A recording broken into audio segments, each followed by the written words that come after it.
it's a bit of an irony. You know, we spend, I'm sure in most fields, but in cinema you work hard to attain a certain level of material comfort as well. I mean, let's all be honest with ourselves. You know, that is a big part of our lives. And once you attain that comfort, then you just start coasting along with it. What happened with me professionally is I was in a phase where I was making some very successful films. I was getting paid some very good money. I had no pressure to deliver a hit because that was on a fellow actor of mine. I was in a very comfortable, happy space. I was working with some of my dearest friends, having a great time making You mean movies. Happy New Year, Houseful 3? Yeah, all Right, these right, kind of films, right. you know. And what happens is once it works, then you do another one because you know it works. Then you do the third one saying, this is really easy.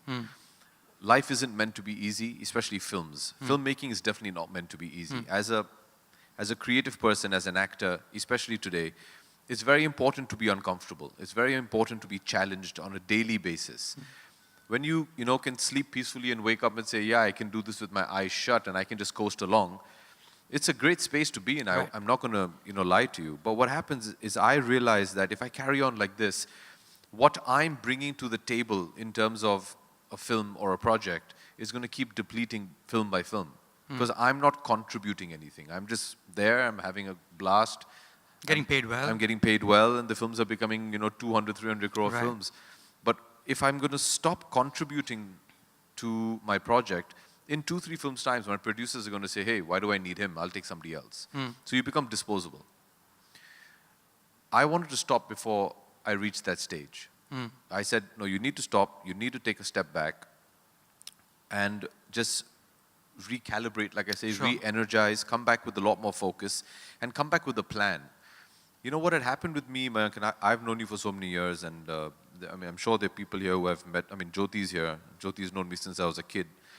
You know, people don't believe it, but even though I'm born and brought up in this film industry, and this film industry is my life, it genuinely is. Making movies is something that I am most passionate about. I love the film industry. I love making films. I love watching films. It's my world. Now what happens is, when I got the opportunity to become an actor, and I say I got the opportunity because another thing people don't believe is... Right, I was going to ask you that question at some point. It wasn't easy comings for me in that sense. You know, everybody would have thought being Mr. Bachchan's son, there was a line of No, producers. so did you make that shit up, that you actually went for 2 years from one producer, director's office to the other? Because everyone in Bombay should have a struggle story. You are Amitabh Bachchan's son, and it takes you 2 years to make a debut. I refuse to believe it. There's my life story for you. They refuse to believe my truth as well, yeah. No, the only difference is I did not entirely go to all the producers' office. Sometimes they came to my father's. It was a bit of both. I was at that point working for my father's company as a production boy and as an assistant director.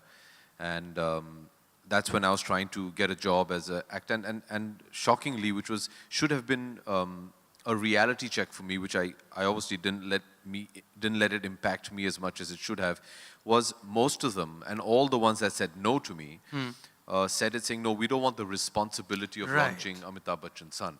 Because they realized what that would take. And then suddenly, you know, one day, as a blessing, in walked Mr. J.P. Datta, and he had just made Border, and he offered me a film, and I jumped at the opportunity because you know, I mean, obviously it's J.P. Datta, why would you not want to work with him? But what happened after that is, it's just, you're like a kid in a candy store. I was just happy as an actor to have a job, to go out there and make movies, and guess what? I was enjoying it. Right. Maybe some of the results I wasn't enjoying, but by and large, the process was wonderful. So I never really laid down and say, hey, what do I want out of my career? What do I want to achieve? How do I want to go about achieving it? I was just happy being an actor, getting a job and getting to make movies. And getting your next film and your next. Absolutely. Right. So I needed to rethink that. So these are the kind of things that I did. So you constantly say this, Abhishek, that this version of you that we see is version 2.0.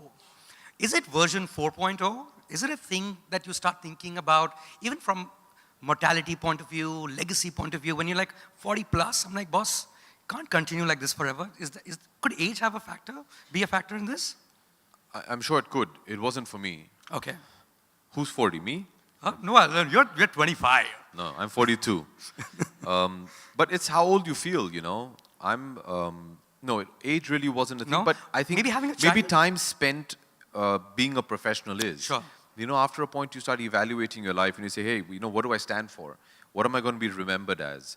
And these are important questions. I think for me it was more after the birth of my daughter that I started asking myself these questions.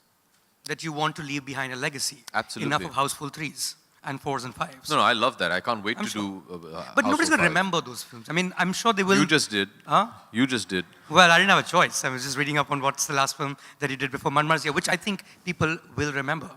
Well, thank you. That's the intention.